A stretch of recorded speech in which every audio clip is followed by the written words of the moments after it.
Good afternoon, everyone. My name is Joshua Murray. I am the Director of Marketing out of the East Hampton office and also co-chair of our Diversity, Equity, Inclusion, and Belonging Committee. And today we have a video presentation for you.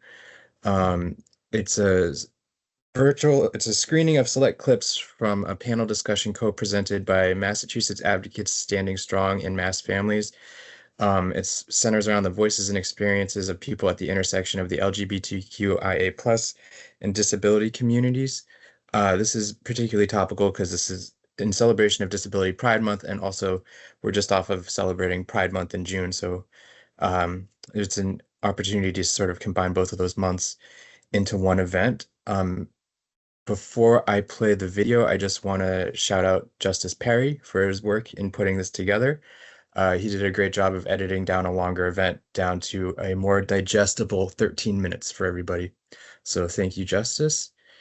And let me share my screen and we will watch. And after we watch, I hope we can all discuss. So here we go. Hello, everybody. Welcome to our Pride celebration call, connecting LGBTQ+ and intellectual and developmental disability families across the rainbow. A special thank you to Massachusetts Advocates Standing Strong, or MASS, and their tagline is "For self-advocates by self-advocates." That being, what does acceptance look like around disability and being LGBTQ plus with respect to family? I think what always strikes me is it, generally speaking, when we talk about disability, there's an understanding, there's a appreciation, a respect for the fact that disabilities are out of our control. We're born with them. What's interesting to me is that I view your gender identity and your sexual orientation in the same light, right? That's who we are, is who we're born with. However, I think society is still catching up sometimes to the idea that those are both on the same fields. I think when we talk about what does acceptance look like, it looks like equity and in respect to the idea that it's someone's authentic self. I think one of the things that comes up for me specifically around what acceptance looks like is really not needing the approval of, but more being supported, being given the autonomy to have what is. I really like what you said, the authentic self, allowing a person to be the person that they are with who they identify. I think when it comes to family, it's really personalized. And I try really hard to talk to parents or young people if it's their sibling and or it's hard to come out to their family member, meaning a parent or a sibling, to really talk about the fact that this is who I am, I deserve support, and this is going to be kind of what the next steps are. And disability or not, really, to look at this full equity. And I love what you said, that authentic self, that this is who I am. I also think what comes up for me is often there are people, in my experience and even in my own family, where you have people that really truly accept you, and they are the teachers to the people that may not know what to do. And I think it's important to have those champions and allies around you so that it can make the uncomfortable comfortable for our family members. When I was growing up, my mother, she didn't really understand and everything like that. I mean, there was things that happened in my life that were really different. Like, I got a picture of me in a lime green jacket when I was 7 years old and everything like that, with a fur hood and everything like that. And I didn't pick the jacket. My mother picked the jacket and everything like that. But it's a girl's jacket. But I mean, it was probably hand-me-down from one of my sisters and everything like that. So, when my mother did find out and everything like that, she did kind of say, like, she said, "Oh, you would make an ugly looking woman."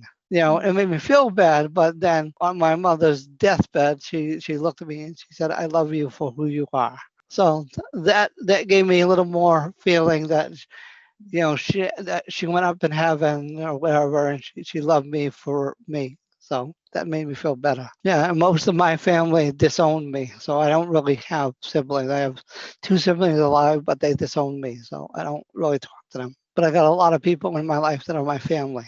I mean, just speaking in my own experiences, I have also been disowned from almost all of my family, both immediate and extended, in terms of my family of origin or biological family. Most of the support that I have in my life, of which I have found a great deal especially over the last several years, has come from my chosen family, from people who I've found who were once friends or entered my life in a multitude of different ways and have become my family, have become a source of tremendous support, both around being LGBT and in being disabled. Having folks who can honor all of who you are, inclusive of being LGBT and of being disabled, is such an important thing to have in one's life, whether they're chosen family or family of origin.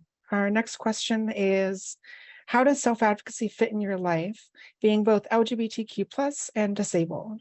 Number one, they both collide together because it's something that you believe in, like you believe in yourself, that you are gay, you believe in that you're a strong advocate and you need to advocate for what you need in life. Like if you don't go to the source of the people that you need to advocate for what you believe in, like it's gonna make it harder. And with being an LGBTQ person with a disability, we may need to advocate for help when we need something that we're struggling with. We do struggle time to time because it's hard for us to understand where we're coming at. Like, I'm sure that like a lot of people can question their gender a lot. Gender is a big whole topic, not just alone having a disability to understand that. Like, not everyone understands a lot of things that we say in life. So that's why everyone's here to learn how to accept and understand people with LGBTQ plus with disabilities and families. It can be an easy fix. I think we have to look at, I know the advocacy for myself and young people within my life that I support, looking at the intakes, looking at paperwork, including pronouns is really important. Calling people the name of which they identify is really important to feel that you matter. And I think when we show people that their voice matters, you can get a level of trust and connection that maybe you wouldn't get. I do also think in the component of using pronouns and getting to a point of including all, whether it's restrooms and other pieces, the conversation needs to be there, because if people feel safe and they feel that they're equal, then people can both trust and they can get to that next level. I do think part of the challenge, often in my challenge, I don't know if others feel this, in the self-advocacy, and especially with the self-advocacy of LGBTQ and people that have a disability or different abilities, is that often we don't go to that person and ask them what they need. And everyone has a voice, even if they're not able to speak. People have a voice and they can often express what they need. We just have to give them the time that they need to express it and the way that we can work with them to give them their needs. What are the ways you advocate for what you need as someone who is LGBTQ plus and disabled? Just to share a bit of my own experiences. So one of my disabilities, conditions, whatever you want to call it, is something called idiopathic hypersomnia, which is a very rare condition. I had multiple clinicians tell me that I most likely didn't have it. I really, really had to push for, over the course of maybe a year and a half, I think it was, to undergo what's called a sleep test to figure out what was going on with me. It was mostly the pushback was because I also have mental illnesses, and they were ascribing my problems with sleep to my mental illnesses. And I understand that those are not the same thing, that there are two different aspects of my experiences of disabilities, but I really had to push. And I don't think that's too dissimilar from my experiences as a trans woman, pushing for, over the course of several years, for people to take me seriously as someone who wants to have kids one day, because my being trans, and in many people's eyes, inherently excluded me from the possibility of parenthood. Yeah, and I think those two things are not entirely dissimilar, that there's overlaps there in terms of the importance of advocacy, especially in my experience within the medical industry. We're constantly teaching. The teaching doesn't end in the modeling to teach people to do better, to be comfortable with equality, and then get them to advocacy is just another area that comes up for me. But I really wanted to elevate that. What I see also in the trans community is just extremely saddening and scary. I'd like to just add to this, because when you mentioned a grandchild, on the other end of things, my grandson is 9. He goes to the Brookline schools and they have a pride club, and he's always known that his uncle and his aunt are gay. He's had books about it and everything. So to him, it's very natural and no problem. His uncle is married to a man. So luckily, but that's not true in a lot of places. So there's still a lot of work to be done, but at least, from my heart, to see that this is coming along in some areas, it's really a good thing. For me, being from Chicago, it's kind of difficult. I'm trying, like right now, I want to go to the Pride Parade, but it's kind of hard for me to go there by myself because, and I live in a group home. So residents don't want me to go to the Pride by myself because me being gay. And it's like, sometimes it's not always the gay people at the parade, it be straight people. And they feel that if I flirt with someone who's not gay, they might hurt me. And because I won't know if they are straight or gay or not. And they want somebody trying to, I think some people are nice. I think some people might be gay or not, and they like try to trick me, and they don't want something to happen to me, of course. And that kind of make me kind of have a little anxiety because I want to go there, but I've been thinking about, they make me feel like if I go there, that me being, I want to say it's a kind of thing, but for me being who I am, and I'm from Chicago, it's kind of being Black and gay, it's kind of like a target, and then people try to use that, try to, but they be like at a target, you know what I mean? When I joined the Boston Pride Committee for making it inclusive for all, I remember I brought up that I said, I'm a person not just having an LGBTQ background, I'm a person with a disability background. And a lot of people turned over and said to me, I couldn't imagine you had a disability or that. My point, I say to them, I'm like, not every disability is visible. You had to understand that, and you had to incorporate every community, not just like one population like gay or lesbian or even trans community. You had to open it up to all doors to make it inclusive. I think a lot of times there's a lot of barriers that people think that we have to stay in our own community. That's not always the case. We gotta understand that we gotta mingle to get to make new friends or make new connections. And just opening up to something like that opened a lot of doors. And I just want to share that they really took the initiative that they say, okay, we will incorporate people with developmental and intellectual disabilities. Yes, there are spaces in which being LGBT and disabled can be embraced, can lead to important changes for both of these two parts of our communities to grow and to become more inclusive of all of us. And also there are other LGBT and disabled spaces that aren't quite ready yet to take that next step.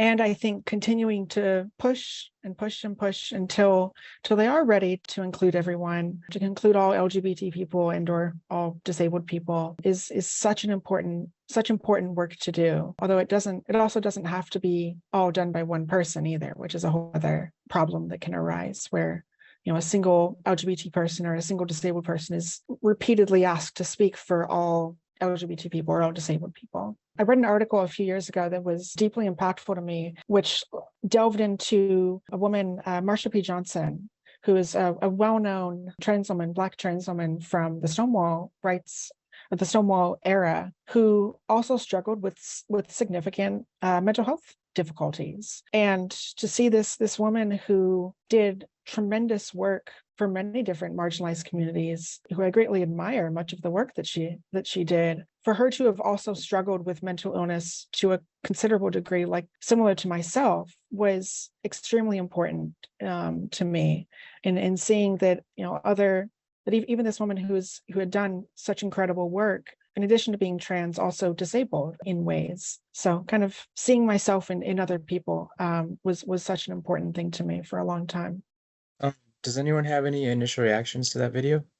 I thought the video was good. I think that it just drives home the point of how much representation matters, especially with the last person that was speaking, and how important it is for people to know that they're not alone and have those allies and advocates. So that's kind of what stuck out for me. Yeah, I agree. I feel like sort of as you move along and sort of navigate these situations, having someone's perspective in mind from every possible group you can kind of think of, I think just sort of helps you to be a more sympathetic and empathetic person as you move through these things. Rob? Yeah, my initial reaction is always, well, not always, but specifically for here is the idea of exposure. I know, like when talking about one of the people that we were speaking, that their person had a family member who was gay, and how that can kind of that exposure can kind of help them kind of be more open to these ideas. And I think it's really important that even when it comes to disabilities, it's kind of like that too. And the more that you can kind of keep people present and have them be exposed to the community, not just in your personal life, but having them go out and meet new people, can really kind of help the acceptance and the progress that people can actually have when it comes to perceiving people with disabilities. Yeah, definitely. Great. Thank you. Justice? Yeah, something I noticed is there was like kind of a big conversation about like the individual action and the group action, and that comes from it's not just uh, the people who are being advocated for, whether they're advocating for themselves or advocating for a group. It's also who's doing the advocacy like on their behalf. Like it can't be like one person advocating for the group. You have to also have this group advocating as a whole. There was sort of this big emphasis on like advocating for yourself and advocating for the group, and it's just this the combination of those like two ideas is it's a real balance that you have to be working on yourself. You also have to focus as the group collective, and it's so yeah, I feel like I'm repeating myself, but it's this important balance to strike of like uh, how to essentially advocate for yourself and for a group. And I think that was like a really important point that was being made. And I think sort of to that point that you just made, you can see how it would be exhausting for people like that, because they're not just living their own lives. They are often put in positions where they have to speak for the group, and that's not fair. Yeah, and it can be. I believe one of them said like it's extremely exhausting. It's exhausting to advocate for yourself and can be frightening, and then having to do that on a group behalf can be uh, overwhelming. So it's important to again strike that balance of being able to do both those things, and that it's very important for the group to be working together on that front as well. Cool. Another point that I liked that was brought up is sometimes them saying like the disability is not visible. Um, a lot of times, like, especially like, I don't know if you guys notice, but if you go on social media and people will post clips of people and they think it's funny, or they're like putting these people down, and it's like, no, sometimes these are people who have mental health issues or disabilities, and the way that they're being exposed is in a negative way. And I think that when people can become more vigilant, and then now we could be allies, because we're in the industry that recognizes and works with people who have disabilities. So it's kind of like our jobs to teach people and say, no, this isn't funny. This person has a disability. It may not be visible to you, but we can recognize it. So I thought that was an interesting thing with one of the gentlemen was saying how he's afraid to talk to people, or they may try to set him up to harm him, and they're doing that because they may not know that he has a disability or whatever the situation is. Yeah, and I think that sort of to that point as well, one of the things that resonated with me was the concept of like listening and believing. A lot of them spoke about just that, whether it is like the person talking about the doctors being skeptical about their conditions or things like that. Um, I think we could all just sort of stand to, I guess, offer that ear and understanding, and whether it's listening to the name or pronouns that people want to be referred to by, or in the instance of like believing a condition, even if it's not believing in a condition, even if it's not visible. I thought that was really striking for me. Anyone else? Sarah? Hi, Josh. Hi, everybody. I think my take on some of the conversations was the analysis of the fact that everybody's struggles is very personal and very, very deeply rooted in whatever their needs are. And sometimes we run the danger of like grouping people into one, especially when the diagnosis is similar. So that was my take too, how deeply things, whatever struggles are can be very, very personal. And I think about what we do daily, we have to bring that into perspective. And I think we do a good job in terms of that person-centered care. So that was resonated with me. And then, of course, the continued interest in advocacy, and we cannot underscore the need for that on a daily basis. So I think it just hones in on what we do daily, but at the same time being aware of what we do daily as we interact with people. I felt in watching the event that there were a number of instances that you could really sort of hear Nonotuck's core values resonating in how the people were discussing what their needs were, and how they wanted to be treated. Did that resonate with anyone else, or does anyone else have any thoughts on that?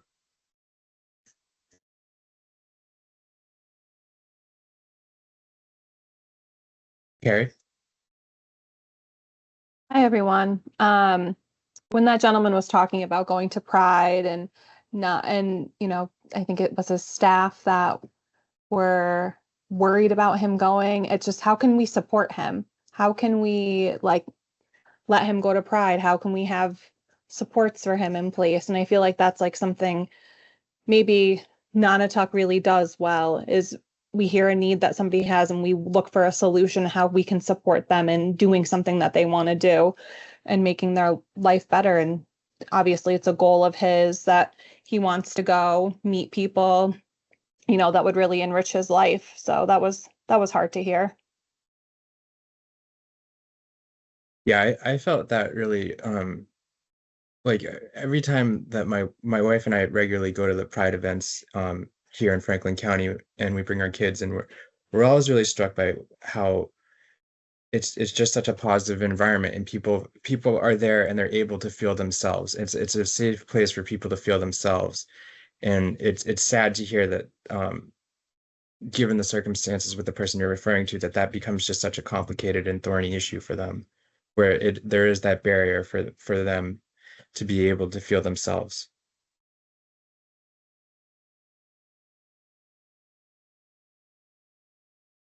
All right. Does anyone else have any thoughts? Does anyone have any sort of instances from their job at Nonotuck where they feel like it overlaps with this video? Just any general thoughts on the video?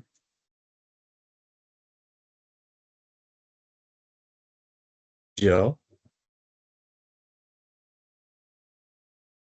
It's not really on the video. I mean, this is a population that is it's a really fragile population. But for 3 years in a row in Lee and in Pittsfield, we've been able to participate in the celebration of Pride. And Josh, you're absolutely correct. It is a great positive environment. But how do we make that positive environment happen every day and not just on this one day in June? Yeah, and I think that that's why it's important that we hear these perspectives, that we hear from a populace that we might not have considered hearing from previously, because now we can hear these people in their authentic voices and understand going forward how we can react and how we can be and how we can allow them that position to be themselves and be happy and be fulfilled. And I think this is also a population that lives in fear on a daily basis of being judged, and how do we make that stop? Yeah. Sarah? I think for me, we did have someone we were supporting out of the Harvard office, and that was about 3, 4 years ago. And she was a transgender woman, and it was tough because sometimes the providers would not understand the dichotomy on what it takes for support, and she kept moving for she moved about 3 times, and eventually she moved out of services. Of course, there was a layer of mental health component too. But it took, for her to understand and to trust, it took a while. Yes, she did trust eventually a couple people that we worked with. But of course, the provider piece, that's a whole different phenomenon, because yes, as people in the field working daily with people with disabilities or in this population, we are more aware. But how do we bridge the gap between the service providers and the providers, the shared living providers? How do we hone in or bring in a training that would be catering to that group of people? Because I think traditionally they're not used to different, because we are serving people, the majority of about 90% of the people we support are people that are familiar to people that have been in the human services field for a while. So for me, I think it's the training issue, because that was every day a daily call to the support for this woman that we supported, and she obviously was considered a little bit challenging, but it was a need, and how can we fulfill that need? I still think that as an agency, we can do better, and we can do a little bit more development work in terms of honing in a training that can capture what we are talking about today. Yeah, I love what you said about just doing better. I think it's just such a perpetual process for all of us to understand each other, that we should be constantly striving to kind of do better in any way that we can. So I appreciate your words there.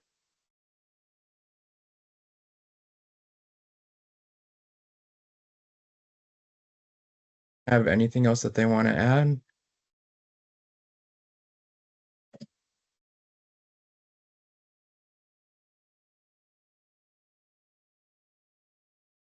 All right. Well, thank you, everybody. This was, I thought, really an insightful and fun discussion. Before I go, I just want to sort of plug a little bit about the DEI and B committee.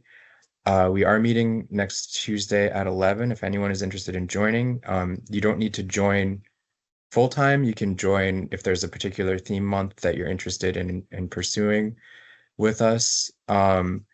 And also, just sort of topical to Disability Pride Month, we have a number of videos and articles on the website that actually, Justice, would you mind grabbing those URLs and throwing them in the chat before we head out?